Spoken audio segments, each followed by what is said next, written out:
All right, everybody, so it is Brett. I'm back with the 10 Tips in 10 Days Challenge, and this is day number 8. We've talked about a lot of different things, from setting the right environment to the 1 to 20 rule to the web concept. And at the end of the day, as a presenter, all those things are important, and I hope that you're watching the videos and maybe building and learning some stuff. The way I got to become a better presenter over years and years and years, one of the things that fast-tracked me was that I was actually able to be around a lot of people who were much better presenters than myself. And so I was able to kind of steal shamelessly a lot of the things they did that worked for them that I ended up finding worked for myself as well. So I'm really lucky today because I'm at Diamond, which is our manufacturer for our Revive private label mattresses. So I'm very fortunate at Living Spaces to have such a great partner. And within those partners, there are people like Patrick, my man here, who happens to be one of the best presenters I have ever seen. And so today, for my tip number 8, I'm not even gonna say anything. I'm actually gonna pass the mic. Patrick's gonna show you a few tips that make his presentation solid across the board. Great. Yeah. Thanks, Brett. Okay, guys, thanks for joining. What I like to do is what I call the roller coaster. And the roller coaster is bringing those emotions up and down throughout the presentation. That keeps people more engaged. And so one way I do it is I always start out with something that's just outlandish. Maybe it's a pain point.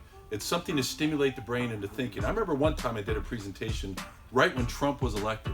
Controversial, right? You either hate him or you love him. And I put the name Trump on the screen. And I looked at the audience and I asked them, how does that make you feel? And you could see people visibly getting angry. You could see people ready to cheer. But either way, I was looking for a reaction. And the message of that, starting the presentation that way, was nobody, not even a name on the board, can make us feel a certain way. We're all in control of our feelings. And then I'd ask them, how'd you feel about coming in today? And so we get those reactions from people, and it really starts them off like, wow, what's this all about? And it can be polarizing at first, but then you bring them back around. We talk about how great they are, the things they're doing right, and then during the middle of the presentation, I might hit another pain point. What's your attachment rate? What's your average unit selling price? You know it's much lower than it should be. There's a lot we have to learn. So it's that up and down throughout the presentation I call the roller coaster.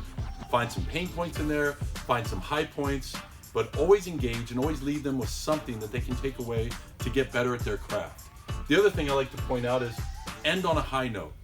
Many times I've done presentations where you go through this whole thing and then a manager will take over, a supervisor, 5 minutes before the doors open, and then they tell the team how badly they did the previous day. They tell the team what they're not doing right. You know, you guys are terrible, we need to get out there and close more deals. And then think about opening the doors with that mindset and that feeling. So one thing I've done is when I talk to management, owners, executive teams, other presenters, I always tell them when I'm coming in to do a presentation that I want to end until the doors open. If you have things to get out of the way that aren't so pleasant, please do it before my presentation, because when you end on a high note, people will walk away feeling great. They feel confident in themselves. They have some knowledge to take away. They feel great when they engage that first guest. And what I talk about is people are genuinely perceptive.